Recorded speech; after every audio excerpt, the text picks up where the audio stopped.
مصر کا وزیر بننے کے ساتھ ہی صلاح الدین کے لیے جو مصر میں پہلی مصیبت اٹھی وہ اس کے خلاف سوڈانیوں کی بغاوت تھی۔ کہتے ہیں مصر میں سوڈانی حبشیوں کا بڑا زور تھا اور ان حبشیوں کا ایک سردار جس کا نام موتمن تھا وہ مصر میں قصر خلافت کے سارے انتظامات کا محافظ اعلیٰ تھا۔ چونکہ یہ لوگ براہ راست خلیفہ کے تحت آتے تھے اس لیے ہر وزیر انہیں کسی نہ کسی طریقے سے اپنے قابو میں رکھنے کی کوشش کرتا تھا۔ صلاح الدین جب مصر کا وزیر بنا تو چونکہ ایک بہادر، نڈر اور محب وطن شخص تھا، اس نے ان لوگوں کو کوئی خاص اہمیت نہ دی اور اپنی مرضی کے مطابق انتہائی خلوص کے ساتھ وزارت کا کاروبار سنبھالتا رہا۔ سوڈانیوں کے سردار موتمن کو صلاح الدین کی یہ روش پسند نہ آئی، لہٰذا اس نے درپردہ یروشلم کے بادشاہ کو ایک خط لکھا کہ صلاح الدین کو مصر سے نکالنے میں ہماری مدد کرو۔ یہ خط اتفاق سے صلاح الدین کے ایک مخلص آدمی کے ہاتھ لگ گیا۔ صلاح الدین نے جب خط پڑھا اس نے اس وقت غدار موتمن کو گرفتار کرنے کا حکم دے دیا۔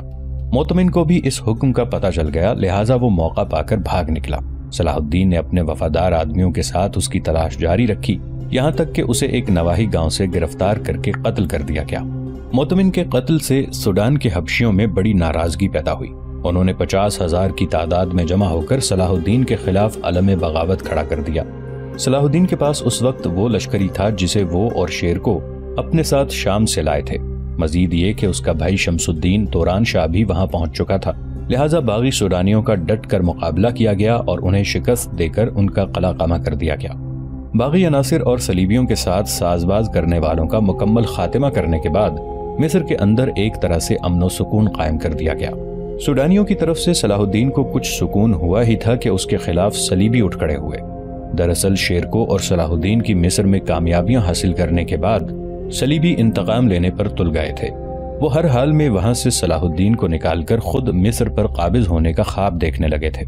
مصر پر سلطان نور الدین زنگی کے تسلط کو صلیبی فی الوقت اپنے لیے بہت بڑا خطرہ خیال کرتے تھے، اس لیے کہ وہ یہ سمجھتے تھے کہ اب وہ چکی کے دو پارٹوں میں پس جائیں گے، ان کے ایک طرف سلطان نور الدین زنگی اور دوسری طرف صلاح الدین ایوبی ہے، لہٰذا آنے والے دور میں مسلمان ان پر دو طرفہ حملہ کر کے یروشلم میں ان کی سلطنت کو ختم کر سکتے ہیں۔ اس بنا پر یروشلم کا بادشاہ آموری حرکت میں آیا۔ صلاح الدین کو مصر سے نکالنے کے لیے اس نے قسطنطنیہ کے بادشاہ مینوئل سے مدد طلب کی۔ مینوئل فوراً اس کی مدد کے لیے تیار ہو گیا، اس لیے کہ یروشلم کا بادشاہ آموری اب مینوئل کا داماد تھا۔ ساتھ ہی اہل یورپ سے بھی مدد طلب کی اور اس کے نتیجے میں سسلی سے ایک بہت بڑا لشکر اور جنگی بیڑا بھی صلاح الدین کو مصر سے نکالنے کے لیے آموری کی طرف روانہ ہو گیا۔ اب صلیبیوں کی ایک اچھی خاصی قوت تھی جو مصر پر ضرب لگانے کے لیے جمع ہو گئی تھی، لہٰذا صلیبیوں کا ایک بہت بڑا لشکر حرکت میں آیا اور اس نے مصر کے شہر دمیات پر حملہ کر دیا۔ صلیبیوں سے مقابلہ کرنے کے لیے صلاح الدین کے پاس جس قدر لشکر تھا اسے لے کر وہ بڑی برق رفتاری سے دمیات کی طرف بڑھا تھا۔ ساتھ ہی اس نے تیز رفتار قاصد سلطان نور الدین زنگی کی طرف بھجوائے، اسے مطلع کیا کہ میں مصر میں عجیب سی کشمکش میں مبتلا ہو گیا ہوں۔ اگر میں زیادہ عرصہ قاہرہ سے نکل کر دمیات میں رہتا ہوں تو قاہرہ کے اندر فتنہ اور بغاوت کھڑی ہونے کے اندیشے ہیں، اور اگر میں قاہرہ واپس جا کر وہاں کے نظم و نسق کو سنبھالتا ہوں تو دمیات شہر صلیبیوں کے ہاتھ میں چلے جانے کا اندیشہ ہے۔ یہ پیغام بھیجتے ہوئے صلاح الدین نے صلیبیوں کے خلاف سلطان نور الدین زنگی سے مدد طلب کی تھی۔ سلطان نور الدین زنگی ایک روز دمشق میں اپنے قصر میں بیٹھا ہوا تھا، سارے سالار اس کے سامنے تھے۔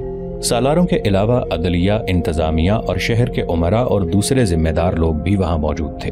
اس موقع پر سلطان نے گفتگو کا آغاز کیا اور سب کو مخاطب کرتے ہوئے کہہ رہا تھا، آپ سب لوگوں کو یہاں آنے کی زحمت اس لیے دی گئی ہے کہ دمیات پر صلیبیوں نے حملہ کر دیا ہے۔ اب صلاح الدین کے لیے مصر میں پیچیدگیاں اور دشواریاں اٹھ کھڑی ہوئی ہیں۔ اس نے مدد کے لیے جو پیغام بھیجا ہے وہ اس کی پریشانیوں کو ظاہر کرتا ہے۔ اس کا کہنا ہے کہ اگر وہ دمیات میں صلیبیوں کے سامنے زیادہ دیر تک ان کے ساتھ جنگوں میں مصروف رہتا ہے تو پیچھے قاہرہ میں بغاوت اٹھ کھڑی ہونے کا اندیشہ ہے۔ اگر وہ قاہرہ میں جا کر قیام کرتا ہے تو اس کی غیر موجودگی میں صلیبی دمیات پر قبضہ کر لیں گے۔ یہ دشواریاں اس کے لیے اس بنا پر اٹھ کھڑی ہوئی ہیں کہ ابھی تک کچھ باغی عناصر جو اشاور کی قسم سے تعلق رکھتے ہیں مصر میں مقیم ہیں۔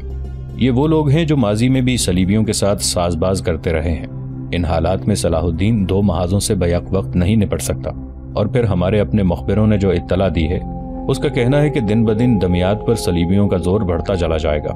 یروشلم کے بادشاہ آموری نے یورپ سے بھی مدد طلب کی تھی، اور جو اطلاعات مجھے ملی ہیں ان کے مطابق مسلی کا ایک بحری بیڑا مصر کے ساحل پر لنگر انداز ہو کر دمیات میں مسلمانوں کے خلاف صلیبیوں سے آن ملے گا۔ اس جنگ میں یروشلم کا بادشاہ آموری بذات خود ملوث ہے اور آموری قسطنطنیہ کے بادشاہ مینوئل کا داماد ہے، لہٰذا مینوئل نے ایک لشکر تو بحری جہازوں میں بٹھا کر دمیات کی طرف روانہ کر دیا ہے اور دوسرا خشکی کے راستے انطاکیہ کا رخ کر رہا ہے۔ انطاکیہ سے وہ طرابلس ہوتا ہوا دمیات کا رخ کرے گا۔ 2 مزید لشکر آمور کے لیے دمیات کا رخ کرنے والے ہیں، ایک لشکر انطاکیہ کا، دوسرا طرابلس والوں کا۔ اب جو لاہ عمل صلیبیوں نے تیار کیا ہے وہ کچھ اس طرح ہے کہ قسطنطنیہ کا جو لشکر خشکی کے راستے آ رہا ہے وہ پہلے انطاکیہ پہنچے گا۔ انطاکیہ کا وہ لشکر جو دمیات والوں کی مدد کے لیے جاتا ہے اس کے ساتھ مل کر یہ متحدہ لشکر دمیات کا رخ کرے گا۔ اس کے علاوہ ایک لشکر طرابلس سے روانہ ہوگا اور یہ بھی کوچ کی تیاریوں میں ہے۔ اب ایک طرح سے ہمارے سامنے 3 محاذ ہیں۔ سب سے پہلے فی الفور ایک لشکر کو دمیات کا رخ کرنا ہوگا تاکہ صلاح الدین پر دشمن کا دباؤ کسی طرح کم ہو۔ جو لشکر یہاں سے جائے گا وہ صلیبیوں کے خلاف ایک نیا محاذ کھولے گا جس کی بنا پر ان کی قوت تقسیم ہوگی اور صلاح الدین پر دباؤ کم ہو جائے گا۔ ایک لشکر یہاں سے بڑی تیزی اور برق رفتاری کے ساتھ اس لشکر کا رخ کرے گا جس نے طرابلس سے روانہ ہو کر ضرب لگانی ہے کہ وہ دمیات پہنچ ہی نہ سکے۔ تیسری مہم سب سے بڑی ہے اس لیے کہ یہ لشکر بھی بڑا ہے۔ یہ قسطنطنیہ اور انطاکیہ والوں کا ایک سرار اور بڑا لشکر ہوگا جو متحد ہو کر دمیات کا رخ کرے گا، اور اس لشکر سے ہم نے اس وقت نمٹنا ہے جب یہ انطاکیہ سے نکل کر اپنی منزل کی طرف روانہ ہوگا۔ میرے عزیزو، تم لوگوں کے آنے سے پہلے میں مجددین کے ساتھ تفصیل کے ساتھ گفتگو کر چکا ہوں۔ جو لائے عمل ہم نے طے کیا ہے وہ کچھ اس طرح ہوگا۔ ابھی تھوڑی دیر تک ایک لشکر صلاح الدین کی مدد کے لیے دمیات کی طرف روانہ ہوگا۔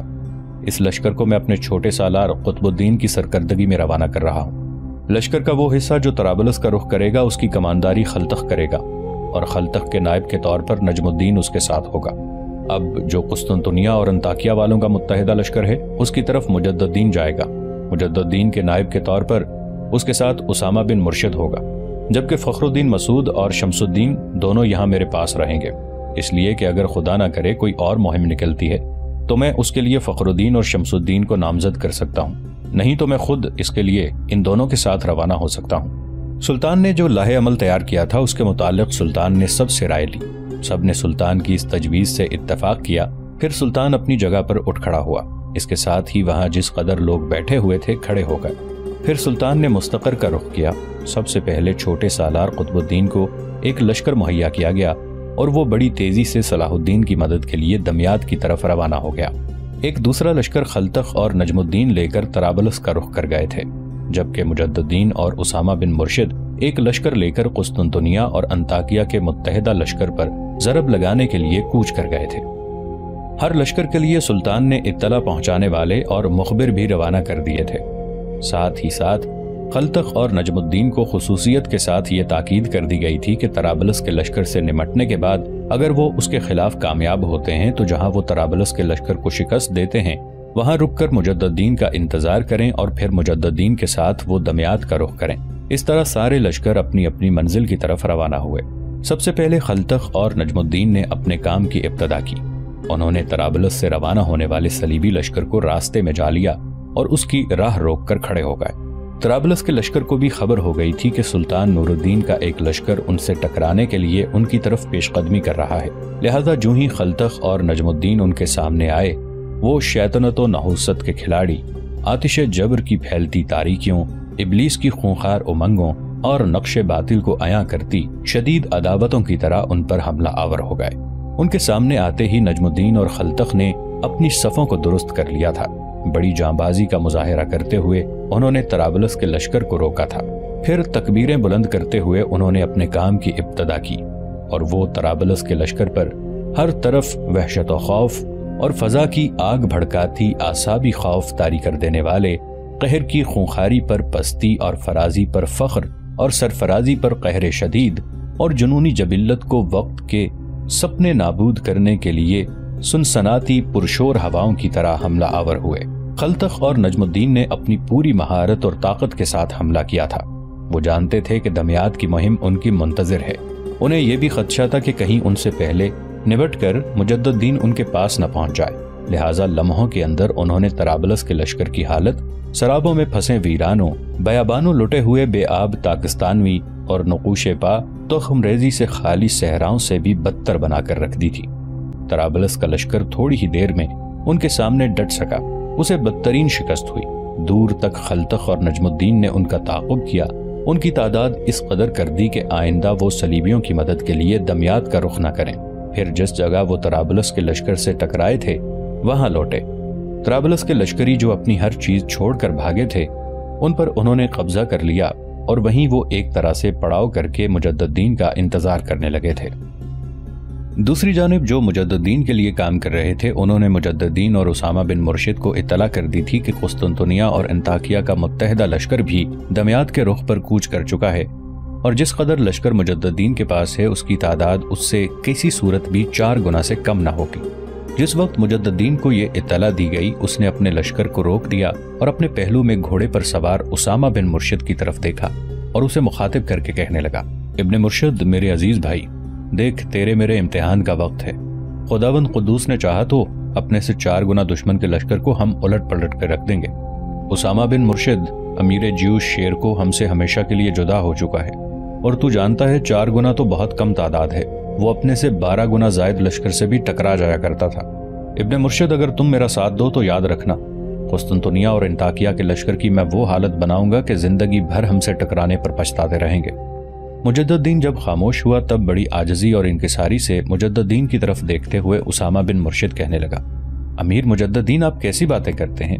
خدا کی قسم ذرا دشمن پر حملہ آور ہونے کا وقت تو آنے دیں، پھر دیکھیے گا اپنی ملت اپنی مسلم قوم کے لیے مجھے جہنم کی بھڑکتی ہوئی آگ میں بھی چھلانگ لگانی پڑے تو تکبیر کے نعرے بلند کرتا ہوا میں ایسا بھی کر گزروں گا۔ اسامہ بن مرشد کے ان الفاظ پر مجد الدین ایسا خوش ہوا کہ اپنے گھوڑے کو اس کے قریب لے گیا، اس کی پیٹھ تھپ تھپائی اور کہنے لگا، اسامہ میرے بھائی، مجھے تم سے ایسی ہی امید تھی۔ اب جو اطلاعات ہمارے اطلاع گروں نے دی ہیں ان کے مطابق میں چاہتا ہوں کہ آنے والی شب کو دشمن پر ضرب لگائیں۔ دیکھو سورج غروب ہونے میں ابھی تھوڑی دیر باقی ہے، کسی اچھی جگہ پڑاؤ کر کے لشکر کو کھانا کھانے کا موقع فراہم کریں گے۔ اس کے بعد اپنے مخبروں کی رہنمائی میں رات کے پچھلے حصے میں دشمن پر ایسی ضرب لگائیں گے کہ چیختا چلاتا واپس بھاگے۔ اسامہ بن مرشد نے مجد الدین کی اس تجویز سے اتفاق کیا۔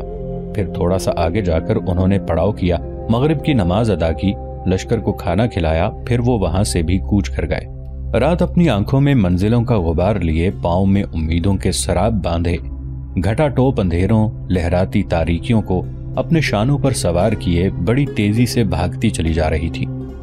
4 سو اداس راستوں پر فریب منزل میں لٹ جانے والے قافلوں کی سی ویرانی، دل کے تپتے صحراؤں میں محرومیوں کی داستانوں جیسی خاموشی، اور شب کی آخری ساعتوں میں غمزدہ اور اشک بار جذبوں جیسی سنسانیاں پھیلی ہوئی تھیں۔ قسطنطنیہ اور انطاکیہ کا متحدہ لشکر اپنے طور پر ایک انتہائی محفوظ جگہ پڑاؤ کیا ہوا تھا۔ رات اپنے انجام کے قریب پہنچ چکی تھی۔ احتیاط کی خاطر قسطنطنیہ اور انطاکیہ کے متحدہ لشکر کا ایک حصہ جاگ کر پہرا دے رہا تھا۔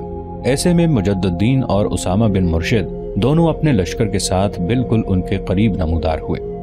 جو لشکری جاگ رہے تھے انہوں نے ان کے گھوڑوں کی ٹاپوں سے خطرہ محسوس کر لیا تھا اور وہ شور کرنے لگے تھے، زور زور سے آوازیں دے کر اپنے لشکریوں کو جگانے کی کوشش کر رہے تھے۔ ایسے میں مجد الدین اور اسامہ بن مرشد ان کے سروں پر پہنچ گئے۔ پھر دیکھتے ہی دیکھتے انہوں نے اور ان کے سارے لشکر نے سوز و ساز سے بھری آوازوں اور بے خوفی سے بہتے دریاؤں کی روانی کی طرح تکبیریں بلند کیں۔ پھر وہ قسطنطنیہ اور انطاکیہ کے متحدہ لشکر پر پت جھڑ کی رتوں، زندگی کی دشواریوں میں جوش مارتی شعلہ فشاں آگ، نہ رکنے والا سنگباری سیاہ بھرا بھیانک سناٹوں کے اندر دل کی ویران فضاؤں میں جان سوز کراہیں کھڑی کر دینے والی تند و تیز ہنگامہ خیزیوں، درد و کرب کے باب کھول کر ہر شے کو خون اور اشکوں میں نہلا دینے والی پر اسرار جرتوں، ابدی آرزو کے لیے غیر فانی جذبوں، لپکتے شعلوں اور انگارے برساتی بارش کی طرح حملہ آور ہوئے۔ جوابی کارروائی کرتے ہوئے صلیبی بھی زندگی کی بھرپور تڑپ، انقلابی شعور، شعلہ شیطانی جیسے حربی تجربوں اور ذوق جنگ آوری کسی مضموم کی طرح حملہ آور ہوئے۔ رات کی گہری تاریکی میں اس شب خون کے باعث چاروں طرف نگر نگر پکارتی موت، ہر طرف بھڑکتی آگ، جسموں کو تار تار کرتے نزا کے بے عکس ہیولے رقص کرنے لگے تھے۔ کچھ دیر تک مجد الدین اور اسامہ بن مرشد اکٹھے اپنے شب خون کو اپنے شباب پر لاتے رہے۔ پھر اچانک اپنے طے شدہ لاہ عمل کے مطابق لشکر 2 حصوں میں بٹ گیا۔ ایک مجد الدین کے پاس رہا اور دوسرا اسامہ بن مرشد کی سرکردگی میں تھا۔ دونوں نے علیحدہ علیحدہ رخ اختیار کرتے ہوئے پہلے سے بھی زیادہ اپنے شب خون میں ہولناکی بھر دی تھی۔ اب ایک طرف سے مجد الدین اس چوپان کی طرح دائیں بائیں مڑتے ہوئے دشمن پر ضرب لگا رہا تھا جس کے ریوڑ میں اچانک بھیڑیے گھس آئے ہوں۔ اس کے لشکری ظلمت و اندو اور تیرگی کو لتاڑتے ہوئے آفاق کے رفتوں پر محیط ہو جانے والے برق کی طرح چمکتے ہوئے اپنی بہترین کارکردگی کا مظاہرہ کر رہے تھے۔ اپنے دائیں بائیں مجد الدین خاک و خاکستر کر دینے والی بجلیوں کی کڑک، زلزلوں کی دھمک کی طرح اپنا کام کرتا چلا جا رہا تھا۔ دشمن کی تعداد اس کے ان حملوں کے باعث بڑی تیزی کے ساتھ کم ہونا شروع ہو گئی تھی۔ دوسری سمت اسامہ بن مرشد بھی کچھ ایسا ہی رخ اختیار کیے ہوئے تھا۔ اس نے دشمن کے دوسرے پہلو پر سمندر کے سینے پر موجزن ہو جانے والے شعلہ سامان لہروں، دشت کے ذرے ذرے، دریا کے قطرے قطرے، زمین کی رگ رگ میں جوہر لا تخفف سے فرزند جمیل کی طرح اپنے حملوں کی ابتدا کر دی تھی۔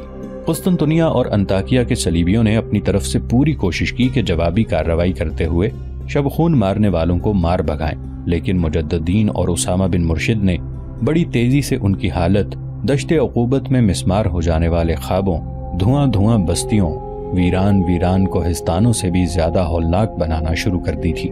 یہاں تک کہ قسطنطنیہ اور انطاکیہ کے لشکر کا تقریباً 3/4 حصہ رات کی تاریکی میں کاٹ دیا گیا۔ اپنے لشکر کی یہ حالت دیکھتے ہوئے صلیبی اپنے پڑاؤ کی ہر شے چھوڑ کر اپنی جانیں بچاتے ہوئے بھاگ کھڑے ہوئے۔ مجد الدین اور اسامہ بن مرشد نے رات کی گہری تاریکی میں کچھ دور تک ان کا اس طرح تعاقب کیا جس طرح تجربہ کار گڈڑیے اپنے سامنے ریوڑ کی بے ضرر بھیڑ بکریوں کو ہانک کر رکھ دیتے ہیں۔ رات کا جو حصہ باقی بچا تھا اس میں زخمیوں کی دیکھ بھال کی گئی۔ لشکر کا ایک حصہ پہرے پر متعین کر دیا گیا تھا، باقی حصے کو آرام کرنے کا حکم دے دیا گیا تھا۔ اگلے روز فجر کی نماز ادا کرنے کے بعد لشکریوں کے کھانے کا اہتمام کیا گیا۔ اس کے بعد مجد الدین اور اسامہ بن مرشد نے دشمن کے پڑاؤ کی ہر چیز کو سمیٹا اور پھر بڑی تیزی سے طرابلس کے رخ پر کوچ کر چکے تھے۔ طرابلس کے جنوب میں پہنچ کر انہوں نے خلتخ، نجم الدین اور ان کے لشکریوں کو بھی ساتھ لیا۔ پھر سارے لشکر کو لے کر مجد الدین دمیات کا رخ کر رہا تھا۔ دوسری جانب صلاح الدین نے ایک شیر دل چوپان کی طرح جنوب کی طرف سے صلیبیوں کے زور کو روکا ہوا تھا، اور قطب الدین کی سرکردگی میں جو لشکر تھا وہ اتنا مختصر تھا کہ صلیبیوں سے ٹکرا نہ سکا۔ تاہم اس نے شب خون کا کھیل کھیلتے ہوئے صلیبیوں کی توجہ اپنی طرف مبذول کر لی تھی۔ لیکن جب مجد الدین، نجم الدین، اسامہ بن مرشد اور خلتخ نے دمیات پہنچ کر قطب الدین کو اپنے ساتھ ملا کر شمال کی طرف سے صلیبیوں پر ایسی ضرب لگائی کہ ان پر موت کی گہری نیند طاری کرنا شروع کر دی، تب صلیبیوں کے ہوش ٹھکانے آ گئے۔ دوسری جانب صلاح الدین کو جب خبر ہوئی کہ نور الدین کی جانب سے ایک ایسا بڑا لشکر صلیبیوں پر شمال کی طرف سے حملہ آور ہوا ہے، تب اس نے عجیب و غریب رنگ اختیار کیا۔ صلیبیوں پر ایسے خوفناک، ایسے جان لیوا حملوں کی ابتدا کی کہ اس کے حملوں سے مشہور عیسائی مورخ آرچر لکھتا ہے، صلاح الدین کی مستعدی اور جنگی مہارت کی بدولت محصورین کی بجائے محاصرین کو اپنی زندگی کی فکر لاحق ہو گئی تھی۔ سارے صلیبی اس کے حملوں کے باعث بددل ہو گئے تھے، یہاں تک کہ وہ محاصرہ اٹھا لینے پر مجبور ہو گئے تھے۔ اس طرح رومنوں اور لاطینیوں کے عظیم جنگی بیڑوں اور متحدہ لشکر کا انتہائی اذیت ناک انجام ہوا، اور صلیبی لشکر بہت زیادہ نقصان اٹھا کر محاصرہ اٹھا لینے پر مجبور ہوا، اور فتح صلاح الدین کے ہاتھ رہی۔ دمیات کے میدان میں صلاح الدین کی جرت مندی سے متعلق دوسرا نصرانی مورخ یعنی پول لکھتا ہے، دمیات کے محاصرے کے درمیان میں اللہ نے مسلمانوں کی پوری مدد کی۔ پہلے سخت بارش ہوئی، صلیبیوں کے لشکرگاہ پانی میں ڈوب گئی۔ پھر ایک سخت ہوا چلی جس سے ان کے خیمے اکھڑ گئے اور بحری بیڑا تباہ ہو گیا۔ اب بے شمار لوگ ہلاک ہو گئے، ان کی نعشیں ان شہروں کے قریب بہنے لگیں جن کو وہ فتح کرنے کے لیے آئے تھے۔ صلیبیوں پر دمیات کے نواح میں ایک قہر برس پڑا تھا۔ شمال کی طرف سے مجد الدین اپنے دیگر سالاروں کے ساتھ صلیبیوں کے اندر گھس کر موت کا کھیل کھیلنا شروع کر چکا تھا، اور اس نے ہزاروں کی تعداد میں صلیبیوں کو موت کے گھاٹ اتار دیا تھا۔ صلیبیوں کے وسط میں گھستے ہوئے مجد الدین خاصا زخمی بھی ہوا تھا۔ اس کی ایک ران اور بازو پر گہرے زخم آئے، لیکن اس نے اپنے آپ کو سنبھالے رکھا۔ بے پناہ قوت برداشت کا مظاہرہ کرتے ہوئے وہ اپنے لشکر کی کمان سنبھالتا رہا۔ خلتخ، اسامہ بن مرشد، نجم الدین، قطب الدین کو زخمی ہونے کی ابھی تک خبر نہ ہوئی تھی، اسی لیے کہ وہ ایک طرف ہو کر لشکر کے ایک حصے کے ساتھ بڑی تیزی سے صلیبیوں کی تعداد کم کرتا چلا جا رہا تھا۔ جنوب میں صلاح الدین نے پہلے کی نسبت اپنے حملوں میں زیادہ ہولناکی پیدا کر دی۔ تب صلیبی شمال اور جنوب کی طرف سے ہونے والے حملوں میں ایسا محسوس کر رہے تھے کہ ہزاروں کی تعداد میں صلیبی جو بحری بیڑے یورپ کی طرف سے آئے تھے ان کے اکثر جہاز اور کشتیاں ڈبو دی گئیں۔